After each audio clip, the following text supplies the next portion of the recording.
Hello guys, welcome to our channel novel Shiksha. दोस्तों, आपने Bihar special के अंतर्गत ज्योग्राफी का जो हमारा सीरीज प्रस्तुत किया गया था, इसे आप लोगों ने काफ़ी पसंद किया और आप लोगों के ही विशेष डिमांड पर आज से मैं हिस्ट्री से संबंधित एक सीरीज आरंभ करने वाला हूं जो बिहार के इतिहास से संबंधित होंगे। और इसमें बिहार के इतिहास के साथ साथ जहां कहीं भी जरूरत पड़ेगी भारतीय इतिहास को भी संदर्भ के रूप में हम लोग देखते हुए चलेंगे, क्योंकि बिहार भारत का ही एक अभिन्न अंग है। दोस्तों, तो बिहार का जो गौरवशाली इतिहास है ना, तो भारतीय इतिहास का भी जो गौरवशाली अध्याय है, तो उसका एक हिस्सा बिहार का इतिहास भी है। बिहार के इतिहास के साथ साथ हम लोग भारतीय इतिहास के भी संदर्भ को भी साथ साथ देखते हुए चलेंगे। इस सीरीज में ये जो पूरा है ना, वो इंडियन हिस्ट्री से संबंधित नहीं होंगे, ये बिहार का इतिहास, हिस्ट्री ऑफ बिहार से रिलेटेड होगा। इसमें प्राचीन, मध्यकालीन और आधुनिक बिहार के इतिहास को देखेंगे। फिर इसके बाद नेक्स्ट जो आएगा इंडियन हिस्ट्री से संबंधित, जिसमें एंशिएंट, मेडिवल एंड मॉडर्न तीनों सेक्शन होंगे और विस्तार से आप मजे से आप पढ़ेंगे। दोस्तों, मेरे साथ मेरे सेशन में आप जुड़े रहे, आपको किताबों की कभी आवश्यकता नहीं पड़ेगी, ये मैं दावे के साथ कहता हूं। आप आराम से हमारी हर चीज को बारीकी से समझिए। आप ये मत समझिए कि कोई आप सब्जेक्ट पढ़ रहे हैं, बस आप हमारे साथ बने रहिए, एक स्टोरी सुन रहे हैं और स्टोरी के तहत जो कुछ घटनाएं घटती है उसे आप मुआयना करते चले, समझते हुए चले। रटने की प्रवृत्ति को सदा के लिए त्याग दे। जब आप हमारे साथ जुड़े हैं तो रटना बिल्कुल मना है, आप बस समझते रहें और आगे बढ़ते रहें। तो चलिए, मैं हूं राजीव और आप देख रहे हैं आपका अपना चैनल नॉवल शिक्षा। चलिए शुरू करते हैं।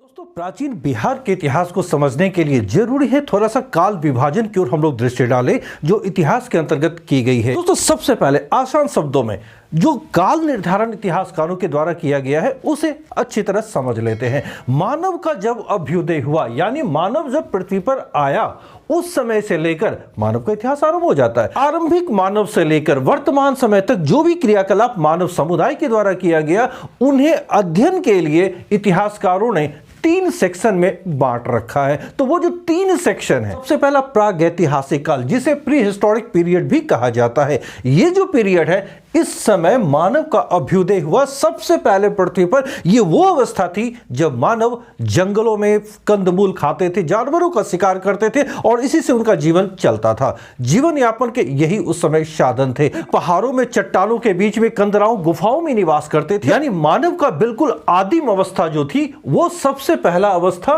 प्रागैतिहासिक काल की थी, जो प्री हिस्टोरिक पीरियड कहलाती है। तो ये एक लंबी अवधि थी, मानव एक लंबे समय तक इस अवधि में रहा था, जो प्रागैतिहासिक काल है। इसलिए इतिहासकारों ने इसका भी 3 वर्गों में डिवीजन किया है, जो यहां पर लिखे हैं। लेकिन इस पर जाने से पहले संक्षिप्त रूप से आप समझ लें कि इतिहासकारों के द्वारा जो ये 3 डिवीजन किए गए हैं इतिहास के, इसे समझने के लिए एक बेहतरीन तरीका यह है कि आप ये ध्यान रखिए कि वो अवस्था जब मानव इस पृथ्वी पर अभ्युदय लिया और वो लिखना पढ़ना नहीं जानता था, वो बिल्कुल आदिम अवस्था में थे, तो वो अवस्था कहलाती है प्रागैतिहासिक काल, जिसे हम लोग कहते हैं प्री हिस्टोरिक पीरियड। दूसरी अवस्था जो प्राक, पूरा अथवा आद्य ऐतिहासिक काल की, ये वो अवस्था है जब मानव लिखना और पढ़ना जान गया था। लेकिन वो क्या लिखते पढ़ते थे ये हमें नहीं पता, यानी उनकी लिखावट को, उनकी लिपि को हम लोग आज तक नहीं पढ़ पाए। तो ये जो अवस्था है ना, वो है प्राक अथवा आद्य ऐतिहासिक काल की, जिसे हम प्रोटो हिस्टोरिक पीरियड कहते हैं। अगर आपको प्राचीन भारतीय इतिहास या एंशिएंट इंडियन हिस्ट्री की थोड़ी भी जानकारी होगी तो पता होगा कि सिंधु घाटी सभ्यता के लोग, हड़प्पा सभ्यता के लोग लिखना जानते थे, लेकिन उनकी लिपि आज तक हम लोग पढ़ नहीं पाए। तो ये जो अवस्था थी ना, वो थी प्राक अथवा पूरा, या उसी को आद्य ऐतिहासिक काल कहते हैं, जिसे हम प्रोटो हिस्टोरिक पीरियड कहते हैं। लेकिन जब मानव ने लिखना जाना, पढ़ना जाना और उनकी लिखावट को हम पढ़ पा रहे हैं, समझ पा रहे हैं, तो उस समय से ऐतिहासिक काल की शुरुआत हो जाती है। यानी जब से मानव का लिखित विवरण मिलना आरंभ होता है, तब से ऐतिहासिक काल की शुरुआत हो जाती है। तो ये सामान्य तौर पर इतिहासकारों के द्वारा ये काल का डिवीजन है। ये समझने के लिए मैंने बताया, बट ये है नहीं क्रियाकलापों के द्वारा जो आविष्कार मानव के द्वारा किए गए, जो हथियार औजार का इस्तेमाल किए जाते रहे, इनके आधार पर इन पीरियडों का निर्धारण किया गया है। लेकिन कॉमन रूप से आप ध्यान रखिए, बस 3 चीजें। जब मानव लिखना पढ़ना नहीं जानता था, तो वो अवधि क्या हो गई? प्रागैतिहासिक काल। जब मानव ने लिखना जाना, पढ़ना भी जाना, लेकिन वो क्या लिख पढ़ रहे ये हम आज तक नहीं जान पाए, तो वो अवस्था आ गई प्राक, पूरा या ऐतिहासिक काल। और जब से मानव लिखना शुरू किया और उस लिखावट को आज हम पढ़ पा रहे हैं, समझ पा रहे हैं, यानी लिखित विवरण जब से मिलनी आरंभ हो गई, तो वो हो गया ऐतिहासिक काल, हिस्टोरिक एज। तो ये सामान्य डिवीजन है, विभाजन है। ध्यान रहे कि हम लोगों का अध्ययन अभी बिहार के संदर्भ में है, इसलिए थोड़ा सा काल के बारे में जानना भी जरूरी है ताकि समझ सके कि बिहार में यह अवस्था कौन कौन सी थी। अब ध्यान रखिए, प्रागैतिहासिक काल एक लंबी अवधि तक यह काल रही थी। मानव ने इस काल में काफी लंबा वक्त बिताया है, जो आदिम अवस्था थी। तो उस अवस्था को इतिहासकारों ने 3 सेक्शन में बांटा है। सबसे पहला पूरा पाषाण काल, जो सबसे प्रारंभिक अवस्था थी, जो पहली अवस्था थी, इसे कहा गया पैलियोलिथिक एज अथवा ओल्ड स्टोन एज। तो इस अवस्था के अवशेष बिहार में मिलते हैं। वो कहां पर? बाद में। दूसरी अवस्था जो मध्य पाषाण काल का है, यानी हथियारों औजारों में जो थोड़ी सी प्रगति हुई, थोड़ी सी उन्नति हुई, थोड़ा इंप्रूव उन्होंने अपने हथियारों को किया, तो इतिहासकारों ने पीरियड ही चेंज कर दिया, यानी थोड़ी सी प्रगति हुई तो वो पूरा पाषाण काल से मध्य पाषाण काल में आ गए। इसे कहा गया मेसोलिथिक एज या मिडिल स्टोन एज। थोड़ी और प्रगति हुई और जब थर्ड स्टेज में वो पहुंचते हैं तो वो कहलाता है नवपाषाण काल। ये एक क्रांतिकारी काल था मानव इतिहास में। मानव ने इस अवस्था में आकर अनेक चीजों का आविष्कार किया और यही कारण है कि नवपाषाण काल काफी संक्षिप्त रहा और तुरंत ही नवपाषाण काल के बाद एक दूसरी पीरियड आ जाती है जिसे हम धातु युग या मेटल एज के नाम से जानते हैं, क्योंकि नवपाषाण काल में ही मानव ने एक ऐसे धातु का खोज किया जो मानव द्वारा खोजी गई पहली धातु थी और वो था तांबा, कॉपर। तो जब कॉपर का आविष्कार हुआ, यानी मानव ने तांबा को ढूंढ लिया, अब उनके हथियार और औजार तांबे के भी बनने लगे। तो पत्थरों के साथ साथ तांबे के हथियार और औजार भी वो प्रयोग कर रहे थे। तो ये अवस्था क्या कहलाई? ताम्र पाषाण काल, यानी तांबे और पाषाण यानी पत्थरों के हथियारों का भी साथ साथ प्रयोग करते चले गए। इसे कहा गया द चाल्कोलिथिक एज, इसी को कहते स्टोन कॉपर एज। जैसे ही मानव को धातु का ज्ञान हुआ, उनके जीवन में काफी प्रगति देखने को मिलने लगी। अब कुछ समय के पश्चात हम लोग देखेंगे कि अब कांस्य युग द ब्रॉन्ज एज शुरू होता है। तो ये सिंधु घाटी की सभ्यता मालूम होगा ना, हड़प्पा सभ्यता। यहां पर जो लोग थे सिंधु घाटी के लोग, वे ब्रॉन्ज यानी कांस्य निर्माण से वाकिफ थे। 2 धातुओं को मिलाकर गलाकर, कौन कौन सी धातु? तांबा और टिन को मिलाने से, उनके मिश्रण से कांसे का निर्माण किया जाता था और इस तकनीक से वो वाकिफ थे। तो कांस्य युग में वो प्रवेश कर गए। तो दूसरा क्या हो गया? कांस्य युग। और जब लोहे की जानकारी मिली तो लोहा उत्तर वैदिक काल में, जी हां, 1000 ईस्वी पूर्व के आसपास लोहे की जानकारी हमें मिली, हमें यानी मानव को मिली। तो वो अवस्था लौह युग की थी। बिहार में आरंभिक मानव के अवशेष जो इस युग के हैं वो मिलते हैं। ताम्रपाषाण कालीन स्थल भी यहां पर मिले हैं। दोस्तों ये ध्यान रहे कि मैं उन्हीं तथ्यों की चर्चा करूंगा जो मोस्ट इंपॉर्टेंट है। कभी भी भूल से ऐसे चीजों पर ज्यादा गौर ना करें ताकि इतिहास बोझिल लगने लगे। खासकर जैसे मैंने यहां पर पीरियड का कभी उल्लेख नहीं किया। वाई? क्योंकि यही चीज इतिहास को बोझिल बना देती है और आपको लगता है कि इतिहास को याद रखना बड़ा मुश्किल है। तो जहां जरूरत हो वहीं इस मिशन की बात करें, जहां जरूरत नहीं है उसे तिरोहित करें। अब हम लोग देखेंगे कि बिहार में जो प्रारंभिक मानव के अवशेष मिलते हैं ना, वो 1 लाख ईस्वी पूर्व के हैं। वो जो पीरियड आ जाती है ना, तो वो प्रागैतिहासिक काल के अंतर्गत वो पूरा पाषाण जो पैलियोलिथिक एज है, उस एज के हमें हथियार और औजार मिलते हैं जो मानव द्वारा निर्मित थे। वो बेडौल आकार के थे लेकिन थे छोटे हथियार थे। तो वो कहां से मिले हैं? बिहार में जो अवस्थाएं हमें मिली हैं, तो यहां पर ध्यान रखिए, ये जो मिडिल वाला सेक्शन है ये बिहार में मौजूद नहीं थे। जो प्राक पूरा या आद्य ऐतिहासिक काल है, ये अवस्था बिहार में देखने को हमें नहीं मिलती है। यानी जो कांस्य युग का जो पीरियड है वो बिहार में मौजूद नहीं था। वो सीधा प्रागैतिहासिक काल से हम लोग ऐतिहासिक काल में प्रवेश कर जाते हैं। तो प्रागैतिहासिक काल के अंतर्गत ये ध्यान रखिए, ये तीनों अवस्था बिहार में मिलती है और ये अवस्था भी बिहार में मिलती है। इसके पश्चात डायरेक्ट हम लोग लौह युग में प्रवेश कर जाते हैं। बीच वाली अवस्था बिल्कुल जो ब्रॉन्ज एज या कांस्य युग है, ये बिहार में मौजूद नहीं है। दोस्तों प्राचीन बिहार का जो इतिहास है ना, तो उसके कालक्रम को हम लोग पहले समझ लेते हैं। तो बिहार में जो अवस्थाएं मानव विकास की मिली है, तो वो प्रागैतिहासिक काल की है। सबसे पहले वो प्री हिस्टोरिक पीरियड की है। इसके पश्चात जो अवशेष, जो प्रमाण मिले हैं, वो सीधा ऐतिहासिक काल के हमें मिलते हैं। प्रागैतिहासिक काल के अंतर्गत जो 3 पीरियड हैं, पूरा पाषाण काल, मध्य पाषाण काल, नवपाषाण काल, इन तीनों ही पीरियड के अवशेष बिहार से मिले हैं। तो बिहार में मानव का इतिहास जो आरंभ होता है वो सबसे पहले पूरा पाषाण काल से आरंभ होता है। जो प्रागैतिहासिक काल का पहला पीरियड है वो पैलियोलिथिक एज है, ओल्ड स्टोन एज है। तो मानव के सबसे प्रारंभिक अवशेष जो साक्ष्य मिले हैं वो 1 लाख ईस्वी पूर्व के हैं और वो इसी समय पूरा पाषाण काल के हैं। और वो जहां से मिले हैं वो स्थल मुंगेर और नालंदा है। साथ ही साथ गया में भी इस अवस्था के अवशेष हमें मिले हैं। तो मुंगेर में वो जो क्षेत्र है वो भीमबांध और पैसरा, और नालंदा में जेठियन घाटी दो प्रमुख क्षेत्र है जहां पर इस अवस्था के यानी पूरा पाषाण कालीन अवशेष हमें मिले हैं। तो वो जो इलाके हैं बिहार में, आप बिहार के संदर्भ में देखते हुए चले, मैप को समझते हुए चले, तो बिहार में मुंगेर का जो पोजीशन आप यहां पर देख लें, ये एम फॉर मुंगेर मैं यहां पे लिख रहा हूं, ठीक है। मुंगेर वो जगह है जहां सबसे पहले आदि मानव के अवशेष मिले हैं। इसके अलावा नालंदा यहां पर है, एन फॉर नालंदा। यहां पर ये दो सेक्शन, ये दो क्षेत्र हैं जहां पर आदि मानव के प्रमाण या अवशेष मिले हैं जो पूरा पाषाण काल से हैं। इसके अलावा गया से, जी हां, गया से भी अवशेष मिले हैं। तो ये ध्यान रखें कि आदि मानव जो शुरुआती मानव थे वे पहाड़ों में, कंदराओं में ही जीवन निर्वाह करते थे और जंगलों से ही कंदमूल खाते थे और जानवरों का शिकार करते थे। तो ध्यान रखें, तो ये जो क्षेत्र क्या है, ये पहाड़ी इलाके हैं। खड़गपुर की पहाड़ियां मौजूद है, यहाँ पर नालंदा राजगीर की पहाड़ियां मौजूद है, गया की पहाड़ियां मौजूद है। तो ये पहाड़ी इलाके हैं जहां पर सबसे पहले मानव अधिवास के अवशेष या प्रमाण हमें मिले हैं, जो कब के हैं, वो पूरा पाषाण काल या पैलियोलिथिक एज के। प्रश्न उठता है कि इतिहासकारों ने इस पीरियड का निर्धारण कैसे किया है। तो मानव समुदाय जैसे जैसे प्रगति करता गया, उनके हथियारों में प्रगति होती गई, कुछ पैनापन आता गया, कुछ चेंजेस आते गए। तो उन्हीं चेंजेस, बदलाव के आधार पर इतिहासकारों ने काल का निर्धारण किया है। तो शुरुआती जो अवस्था थी ना, पूरा पाषाण काल, ये काफी लंबी अवधि तक चली थी। इसके पश्चात उनके हथियारों औजारों में कुछ बदलाव हमें देखने को मिलते हैं।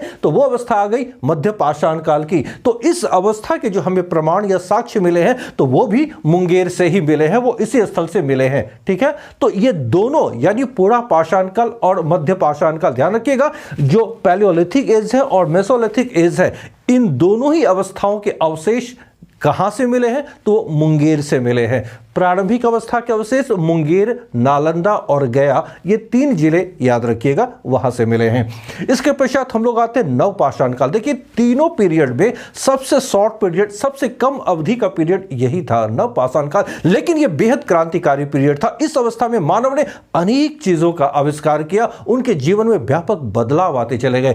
सबसे बड़ी बात, इसी समय मानव ने पहली धातु की खोज की और वो थी तांबा, कॉपर। और जब कॉपर यानी तांबे का आविष्कार हुआ तो इनके जीवन में काफी तेजी से बदलाव आने प्रारंभ हुए। अब इनके हथियार औजार तांबे से भी बनने शुरू हो चुके थे। तो जब वो पत्थरों के साथ साथ, पाषाण के साथ साथ ताम्र का भी उपयोग करने लगे, तो ये अवस्था आ गई ताम्र पाषाण युग की अवस्था, यानी धातु युग की पहली अवस्था जो है वो ताम्र पाषाणिक अवस्था, इसी के बाद आरंभ हो जाती है नव पाषाण काल के बाद। तो सबसे पहले नव पाषाण काल में जो स्थल हमें बिहार में मिले हैं वो कौन कौन से हैं, तो चिरांद और सोनपुर, ये दोनों सारण जिले, छपरा जिले में मौजूद है। इसके अलावा चेचर वैशाली में, मनेर पटना में और सेनुवार रोहतास में है। तो इनके प्लेस को भी आप देखते हुए चले। तो सबसे पहले चिरांद और सोनपुर, तो देखिए ये दोनों छपरा यानी सारण जिले में है। तो सोनपुर यहां पर है एस और चिरांद CH यहां पर, ठीक है। ये दो ऐसे सेक्शन या सारण जिले में मिले हैं जहां से नव पाषाण काल के साक्ष्य मिले हैं। इसके अलावे चेचर वैशाली, चेचर यहां पर है वैशाली जिले में, चेचर यहां से मिले हैं। इसके पश्चात मनेर, वो पटना जिले में, तो पटना यहां पर गंडक नदी जहां पर आकर मिलती है गंगा में, ठीक इसके साउथ में यहां पर पटना है। तो मनेर इसके थोड़ा पश्चिम में है पटना से, तो MN फॉर मनेर में कर दे रहा हूं। तो आप यहां पर यह ध्यान रखिए, एक है सेनुवार, सेनुवार रोहतास में, तो सोन नदी का मार्ग ये है, तो रोहतास के पास ये है, वो है सेनुवार, ठीक है। सेनु मैं लिख दे रहा हूं, सेनुवार। नव पाषाण कालीन जो स्थल हमें जहां से भी मिले हैं, तो वो नदी घाटी क्षेत्र से मिले हैं जो बिहार में मौजूद थे। तो यही वो अवस्था थी, जैसा मैंने पहले बताया, कि जब तांबे का आविष्कार हुआ तो वो युग आ गया ताम्र पाषाण काल, जिसे हम लोग कहते हैं यहां पर चाल्कोलिथिक एज। अधिकांश वही स्थल ताम्र पाषाणिक स्थल हैं जो नव पाषाण कालीन स्थल थे, क्योंकि उन्हीं क्षेत्रों में लोग तांबे का प्रयोग करना आरंभ किए। तो स्वाभाविक रूप से ताम्र पाषाण युग भी वहीं पर मौजूद थे, जो अवशेष मिले हैं। तो वो क्षेत्र जो ताम्र पाषाण के अंतर्गत है, तो वो नव पाषाण काल में भी थे। तो वो आप देख रहे चिरांद सोनपुर जो सारण में है, चेचर वैशाली, मनेर पटना, ये ताम्र पाषाणिक संस्कृति के स्थल मिले हैं। दो चीजों को और आप ध्यान में रखिएगा, क्योंकि यहां पर आकर मानव काफी आगे बढ़ चुका था और चाक पर बर्तनों का निर्माण आरंभ कर चुके थे, मिट्टी के बर्तनों का, जिसे मृदभांड कहा जाता था। तो वैशाली से हमें जो प्रमाण मिले हैं, जो अवशेष मिले हैं, वो काले एवं लाल काल मृदभांड के, मृदभांड बड़े मिट्टी के बर्तनों को कहा जाता है। ठीक है, एक दूसरा जो चिरांद सारण जिले में और बक्सर से हमें प्राप्त हुए हैं वो उत्तरी काले चमकीले मृदभांड जो NBPW north black polished where के नाम से जाने जाते हैं। ये ताम्र पाषाण काल के अवशेष है। वो आप जगह का नाम आप याद रखें, कहां से किस अवस्था के अवशेष मिले हैं। दोस्तों, प्रागैतिहासिक काल के पश्चात ऐतिहासिक काल यानी वो काल जब से हमें लिखित विवरण मिलने लगते हैं तो उन विवरणों में बिहार का उल्लेख कहां कहां मिलता है, आइए इसे हम लोग देखते हैं। जैसा कि मालूम है कि भारत में आर्यों का आगमन होता है सबसे पहले 1500 ईस्वी पूर्व में, यानी 1500 BC में आर्य जब भारत में आते हैं तो वैदिक काल की शुरुआत होती है। संपूर्ण वैदिक काल भारत में 900 वर्षों तक का है। 1500 ईस्वी पूर्व में वे आते हैं और वैदिक काल का अंत 600 ईस्वी पूर्व में होता है। इस पूरे पीरियड को, जो 900 वर्षों का पीरियड है, 2 सेक्शन में बांटा गया है।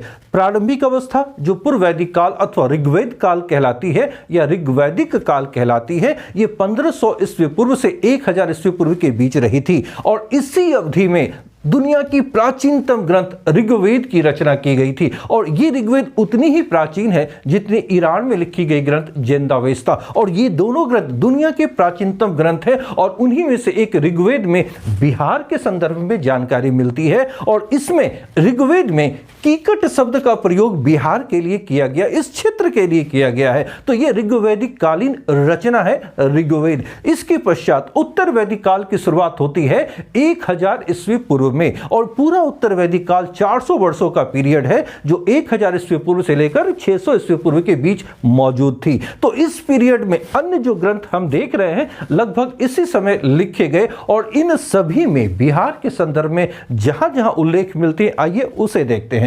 दूसरा महत्वपूर्ण ग्रंथ शतपथ ब्राह्मण। शतपथ ब्राह्मण, ध्यान रखिए, सभी वेदों के अपने अपने ब्राह्मण ग्रंथ हैं। तो जिस तरह से ऋग्वेद के अपने ब्राह्मण ग्रंथ है, ठीक उसी प्रकार यजुर्वेद के 5 पार्ट हैं, काठक, कपिष्ठल, मैत्रायणी, तैत्तिरीय एवं वाजसनेयी। तो इनमें प्रथम 4 काठक, कपिष्ठल, मैत्रायणी एवं तैत्तिरीय कृष्ण यजुर्वेद के पार्ट हैं, जबकि अंतिम 5वां वाजसनेयी वो शुक्ल यजुर्वेद की है। तो ध्यान रखिएगा, जो वाजसनेयी संहिता है, जो शुक्ल यजुर्वेद है, उसी का एक ब्राह्मण ग्रंथ है जिसका नाम है शतपथ ब्राह्मण। और इसी शतपथ ब्राह्मण में विदेह माधव और गौतम राहुगन की कहानी है जिसमें यह वर्णित है कि ये सरस्वती नदी के तट से निकलकर पूर्व की ओर बढ़े और इस तरफ पूर्वी भारत में जो उस समय आर्यवर्त कहलाते थे, ये जो घटना है लगभग 800 ईस्वी पूर्व की घटना है जो ये वर्णित है। तो यानी उत्तर वैदिक काल के समय जो पूरा उत्तर का इलाका, जो भारत का उत्तरी क्षेत्र था, आर्यवर्त कहलाते थे।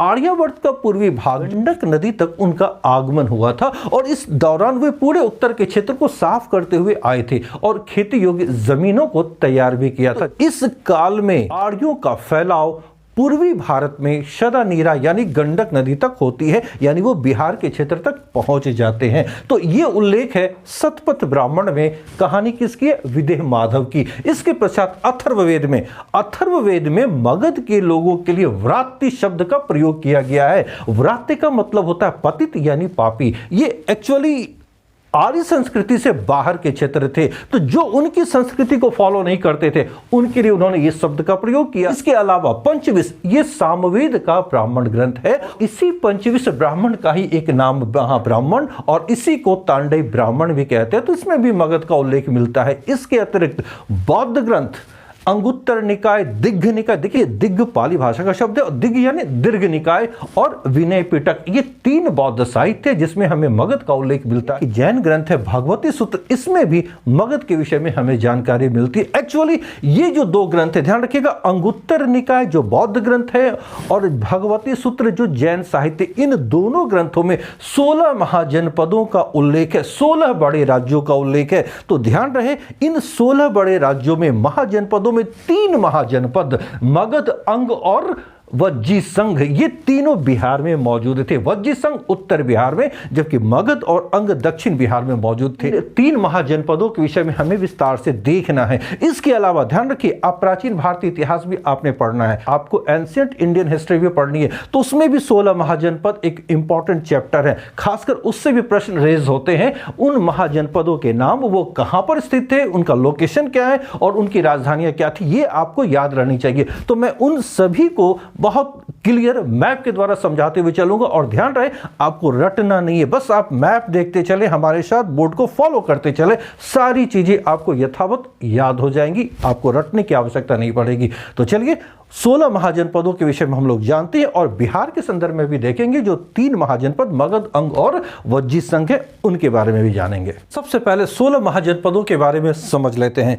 16 महाजनपद, 16 बड़े राज्य, ये अवस्था आई थी 6ठी शताब्दी ईस्वी पूर्व में, यानी उत्तर वैदिक काल का जो अंतिम समय था, उस समय 16 बड़े राज्यों का उल्लेख मिलता है। तो ये जो बड़े राज्य थे अचानक तो नहीं आए, तो ये राज्य क्रमिक रूप से आगे बढ़ते चले। तो सबसे पहले हमें ये ध्यान देना है कि जब वैदिक आर्यों का भारत में आगमन हुआ, तो वैदिक आर्य वैदिक काल में कब आ रहे हैं? वो आ रहे हैं 1500 ईस्वी पूर्व में। वैदिक काल का जो आरंभ होता है वो 1500 ईस्वी पूर्व में होता है, ठीक है।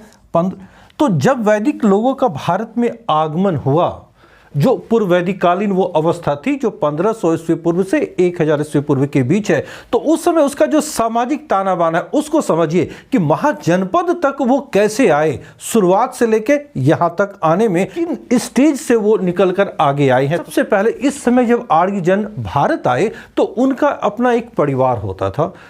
परिवार यानी एक कुल के लोग एक जगह मिलकर रहते थे। शुरुआती इकाई क्या थी? वो थी परिवार। और जब कई परिवार के लोग एक साथ मिलकर एक जगह पर रहते तो इससे एक ग्राम या एक गांव का निर्माण होता था। तो परिवार बदल गया किस में? ग्राम में। फिर जब लगातार जनसंख्या बढ़ती गई, ग्रामों की संख्या बढ़ती गई, तो कई ग्राम मिलकर एक इकाई बनी और उसको कहा गया विस, ठीक है।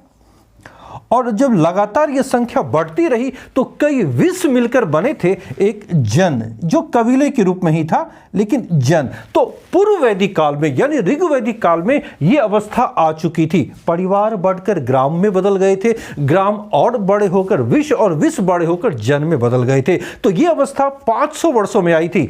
1500 ईस्वी पूर्व से 1000 ईस्वी पूर्व तक ये स्थिति मौजूद थी। परिवार से ग्राम, ग्राम से विश्व, विश्व से जन। और जब उत्तर वैदिक काल की शुरुआत होती है तो वो शुरुआत होती है उत्तर वैदिक काल। इसकी शुरुआत जैसा कि आपको पता है कि 1000 ईस्वी पूर्व से 600 ईस्वी पूर्व के बीच इसकी पीरियड है। तो अब ध्यान रखिएगा, तो इस काल में, उत्तर वैदिक काल में जैसे ही हम प्रवेश करते हैं तो जन और विकसित होने लगते हैं। जन बन जाता है यहां पर आकर के जनपद। और जैसे जैसे जनपद का विकास होता है तो 6ठी शताब्दी से पूर्व के समय तक आते आते यही जनपद बन जाते हैं महाजनपद, ठीक है। तो इस तरह से शुरुआत होती है एक परिवार से, और यहां पर हम लोग देख रहे हैं कि 6ठी शताब्दी से पूर्व तक आते आते एक बहुत बड़े राज्य का रूप वो धारण कर लेता है और एक महाजनपद के रूप में स्थापित होते हैं, यानी बड़े राज्य। तो इस तरह के 16 बड़े राज्य इस समय यानी 6ठी शताब्दी से पूर्व में अस्तित्व में आ गए थे। तो वे 16 राज्य कौन कौन से हैं, कहां पर वो अवस्थित थे, उनकी राजधानियां क्या थी? तो वहां तक आने से पहले ये समझ लीजिए, जो 6ठी शताब्दी से पूर्व का जो समय है, 600 बीसी का जो पीरियड है, भारतीय इतिहास का एक महत्वपूर्ण पड़ाव है, क्योंकि इस समय भारत में द्वितीय नगरीकरण, दूसरी नगरीकरण की प्रक्रिया आरंभ हो चुकी थी। जैसा कि मालूम है, सिंधु घाटी सभ्यता में, हड़प्पा सभ्यता में नगरीकरण हुआ था 1750 ईस्वी पूर्व में, यानी 1750 बीसी में हड़प्पा सभ्यता विनष्ट हो चुकी थी, यानी नगरीय सभ्यता समाप्त हो गया। उसके पश्चात वैदिक आर्य जब भारत आए तो इनकी पूरी सभ्यता ग्रामीण थी। नगरीय सभ्यता का कहीं उल्लेख नहीं है। तो जो नगरीय सभ्यता फिर से उदित हुई भारत में, तो वो 6ठी शताब्दी ईस्वी पूर्व में। एक लंबा वक्त लगा है। एक नगरीय सभ्यता जो नष्ट हुई 1750 ईस्वी पूर्व में, दूसरी बार भारत में जो उदित हो रहा है, नगरों का जो उदय हो रहा है, वो 6ठी शताब्दी ईस्वी पूर्व में। इतिहास में इसलिए यह महत्वपूर्ण है कि यही वो समय है जब भारत में पहली बार मुद्रा प्रचलन में आई, जो आहत सिक्के के नाम से जानी जाती है। पंचमार्ग सिक्के इसी समय प्रचलन में आए, जो अधिकांशतः चांदी के बने हुए थे। इसके अलावा यही वो समय है जब भारत में ब्राह्मण धर्म या वैदिक धर्म के खिलाफ अनेक संप्रदायों का उदय हुआ, जिसमें से 2 जैन धर्म और बौद्ध धर्म सबसे अधिक लोकप्रिय हुए। इन दोनों धर्मों के प्रणेता महावीर स्वामी और गौतम बुद्ध का जन्म इसी समय होता है, 600 BC। तो ये एक बहुत ही इंपॉर्टेंट पड़ाव है भारतीय इतिहास में, 600 ईस्वी पूर्व। यहां पर अब हम लोग देखेंगे कि ये जो 16 महाजनपद हैं, ये कौन कौन से हैं, उनकी राजधानियां क्या क्या हैं, और वो भारत के किस इलाके में मौजूद है। बस हमारे साथ आप मैप के थ्रू आगे बढ़िए। ध्यान से बस मैप को देखते हुए चलना है आपको। इसके पश्चात जो भी क्वेश्चन जिस तरह से भी 16 महाजनपद के संबंध में पूछे जाएंगे, आप देखेंगे कि आप स्वतः उसका जवाब देने के लिए तत्पर हैं। ये जो मैप अभी आप बोर्ड पर देख रहे हैं, ये वर्तमान परिदृश्य है जो साउथ एशिया में, इंडियन सब कॉन्टिनेंट में, भारतीय उपमहाद्वीप में है। भारत, बांग्लादेश, पाकिस्तान और अफगानिस्तान, जिस समय का अध्ययन हम लोग कर रहे हैं 6ठी शताब्दी ईस्वी पूर्व में, तो उस समय जो स्थिति थी आप उसे ध्यान से समझते हुए चले। सबसे पहले जो वर्तमान में जो अंतर्राष्ट्रीय सीमा रेखा है उसे हम हटाते हैं, क्योंकि जिस वक्त भारत की चर्चा हो रही है उस वक्त भारत का ये स्थिति नहीं थी जो आज है। ये सीमाएं उस वक्त नहीं थी, ये देश भी उस वक्त नहीं थे, ठीक है ना। अब ये जो सीमा है, अब ध्यान से देखिएगा, जिस तरह से भारत का उस समय आकार और प्रकार था और जो 16 महाजनपद थे, तो सबसे पहले जो वैदिक आर्यों का भारत आगमन हुआ था, तो सप्त सैंधव प्रदेश में वो यहीं पर आकर के बसे थे, यानी अफगानिस्तान पाकिस्तान के इलाके में वो आकर सर्वप्रथम बसे थे। जो 7 नदियों का प्रदेश है, जो सप्त सैंधव प्रदेश कहलाते हैं, यहीं से वे धीरे धीरे पूर्व दिशा की ओर बढ़े। और यहाँ पर पूर्वी भाग में ध्यान रखिएगा, उत्तर वैदिक काल के अंत समय में, यानी 600 BC में वैदिक आर्यों का फैलाव ये सदानीरा, जो गंडक नदी है, सदानीरा तक यहाँ तक फैला हुआ था। और इन आर्यों का फैलाव दक्षिण भारत में गोदावरी नदी यानी विदर्भ तक, जो आज नागपुर और उसके आसपास का इलाका यानी महाराष्ट्र का जो पूर्वी सेक्शन है, जो विदर्भ के इलाके हैं, वहां तक आर्यों का फैलाव हुआ था। तो उत्तर वैदिक काल में ध्यान रखिएगा, आर्यों का फैलाव पूर्व दिशा में सदानीरा नदी यानी गंडक नदी तक, और दक्षिण भारत में गोदावरी नदी विदर्भ तक इनका फैलाव हुआ था। तो ये जो फैलाव हुआ, यानी इन्हीं क्षेत्रों में उस समय जो आर्यावर्त कहलाता था, वो यही वो इलाके थे जिसे हम आर्यावर्त के नाम से जानते थे। तो अब जो 16 महाजनपद है, जो 16 बड़े राज्य हैं, उन राज्यों को हम लोग क्रम से देखते हैं। शुरुआत इस क्षेत्र का सबसे पूर्वी राज्य अगर कहा जाए तो वो अंग राज्य था, जो देखिए गंगा नदी का ये प्रवाह मार्ग है और यमुना नदी ये आकर यहाँ पर प्रयागराज जो इलाहाबाद है वहां पर मिली है। तो अंग यहाँ पर मौजूद था, जो मगध का सबसे पूर्वी। तो अंग यहाँ पर जो आज अंग के अंतर्गत मुंगेर और भागलपुर जिले का जो क्षेत्र है, वो अंग महाजनपद था और इसकी राजधानी थी चंपा, ठीक है दोस्तों। अंग का सबसे पहला उल्लेख अथर्ववेद में मिलता है। इसकी जो प्रारंभिक राजधानी थी वो थी मालिनी, ध्यान रखिएगा, मालिनी। मालिनी ही बाद में चंपा हुआ, जो बाद में चंपावती के नाम से भी जाना गया। तो चंपा अथवा चंपावती वो राजधानी थी किसकी? अंग महाजनपद की। तो 16 महाजनपद के पश्चात मगध का जो उत्थान होता है ना, तो इसमें हम लोग विस्तार से जाएंगे कि मगध कैसे धीरे धीरे संपूर्ण भारत में फैलकर एकीकृत राज्य को कायम कर देता है। यहां पर संक्षिप्त रूप से मैं सिर्फ 16 महाजनपदों की चर्चा कर रहा हूं। तो अंग की राजधानी चंपा, इसके पश्चात मगध। मगध के अंतर्गत आज का दक्षिण बिहार का ये जो क्षेत्र आप देख रहे हो, यहां पर ये जो इलाके हैं, पटना, जहानाबाद, गया सेक्शन का ये जो क्षेत्र है, यही उस समय मगध का इलाका था और इसकी प्रारंभिक राजधानी गिरिव्रज थी, जो आज राजगिरी है। तो प्रारंभिक राजधानी ही यहां पर हम लोग लिखेंगे गिरिव्रज, ठीक है। इसके पश्चात वज्जी संघ। वज्जी 8 गणराज्यों का एक संघ था। जैसा कि मालूम है कि वज्जी जो लिच्छवी उसके प्रमुख थे और लिच्छवियों की राजधानी वैशाली थी, जो आज बसाड़ के नाम से हम लोग जानते हैं, जो मुजफ्फरपुर जिले के अंतर्गत वो एक गांव है जो उस समय का संभवतः वैशाली था। तो वो वैशाली वज्जी संघ का मुख्यालय था। इसलिए वज्जी, याद रखिएगा, 8 गणराज्यों का एक संघ था और दुनिया का प्राचीनतम गणतंत्र यहीं पर था जो वज्जी संघ में मौजूद थे। तो वज्जी यानी इनका जो मुख्यालय हो गया वो हुआ वैशाली।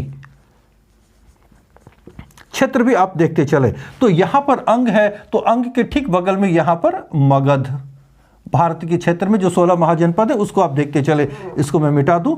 और फिर वज्जी संघ, ठीक इसके उत्तर में यहां पर वज्जी संघ मौजूद थे जो सदानीरा नदी के पूर्व दिशा की ओर, ध्यान रखिएगा, सदानीरा के पूर्वी डायरेक्शन में थे। आज भी वैशाली किधर है? गंडक नदी के पूर्वी दिशा में। ये 3 महाजनपद बिहार के सेक्शन में यहां पर मौजूद थे। इसके अलावा ठीक वज्जी के बगल में यानी इस ओर मल्ल महाजनपद था। मल्ल महाजनपद था जिसकी राजधानी कुशावती थी।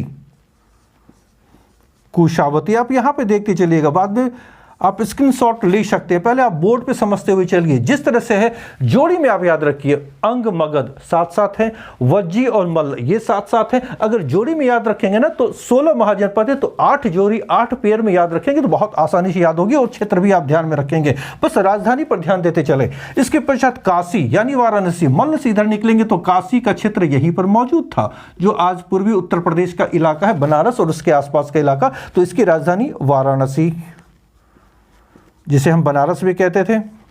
इसके पश्चात कौशल, कौशल की राजधानी श्रावस्ती, आज जो अयोध्या है उत्तर प्रदेश में, जो फैजाबाद जिले में मौजूद है, जहां भगवान राम की मंदिर बनवाई जा रही है, वही जो क्षेत्र है ना उस समय का श्रावस्ती था। तो मल्ल राज्य के ठीक बगल में यहां पे कौशल, जिसकी राजधानी, यहां मैं राजधानी ना लिखकर महाजनपद ही लिखूं, कौशल। ध्यान से देखिएगा कौन सा कहां पर महाजनपद है, कौशल श्रावस्ती। वत्स, वत्स की राजधानी थी कौशांबी, इलाहाबाद। देखिए ठीक इसके काशी से आप यहां पर जो संगम है यहीं पर इलाहाबाद है, तो यहीं पर है वत्स जनपद था मौजूद जिसकी राजधानी थी कौशांबी, जो इलाहाबाद से साउथ में एक जगह आज भी है। तो वत्स कौशांबी। इसके पश्चात है चेदी, चेदी की राजधानी शक्तिमती।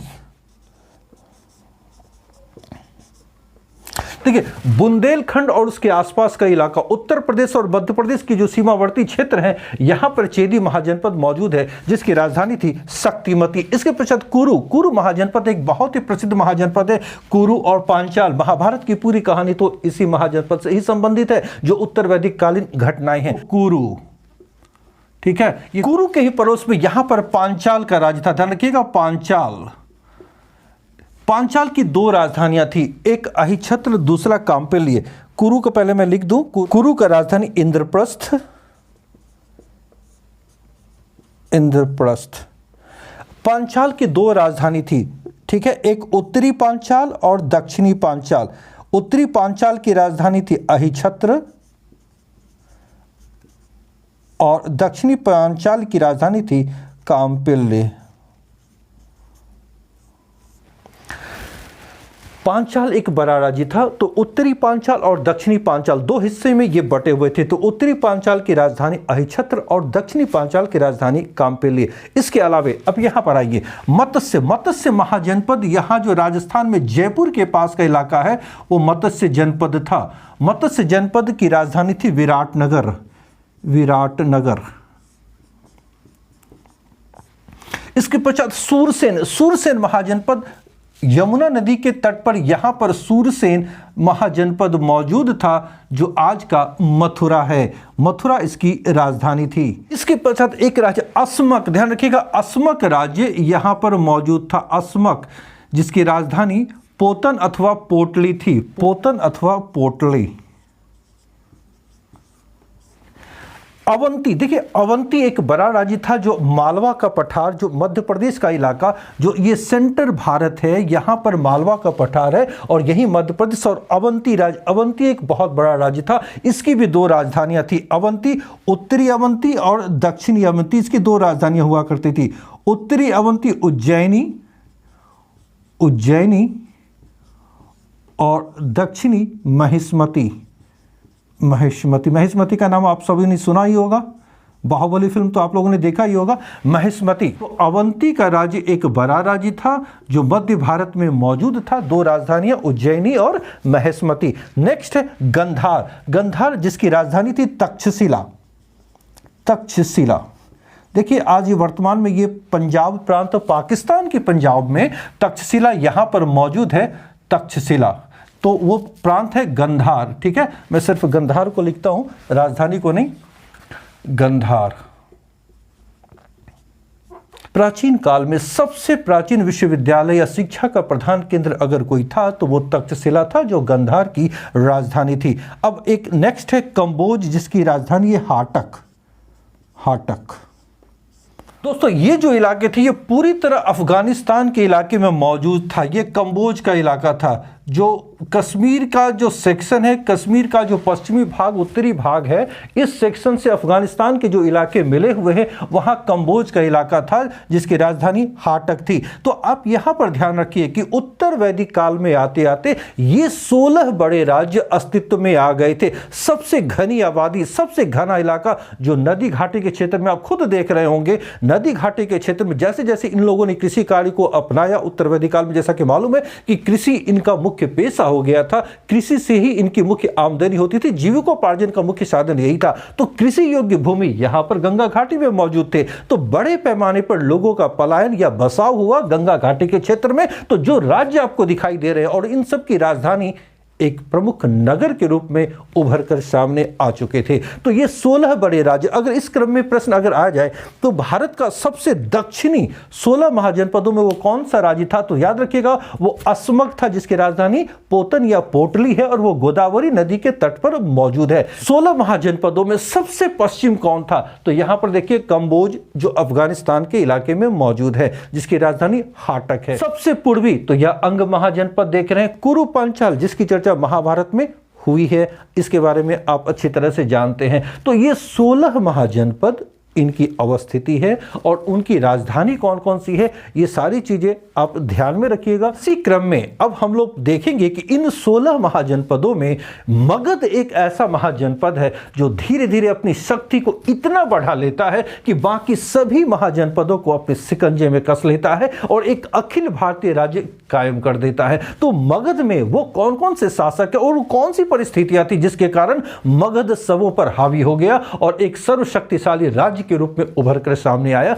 तो अब जो हमारा नेक्स्ट पार्ट होगा इस वीडियो का, ध्यान से देखिएगा, बस स्टोरी सुनिएगा। यहां पर आप देखेंगे कि यहां पर हम लोग क्या देखेंगे, अंग महाजनपद के बारे में जानेंगे और यहां पर मगध के बारे में जानेंगे और यहां पर वज्जी संघ के विषय में जानेंगे।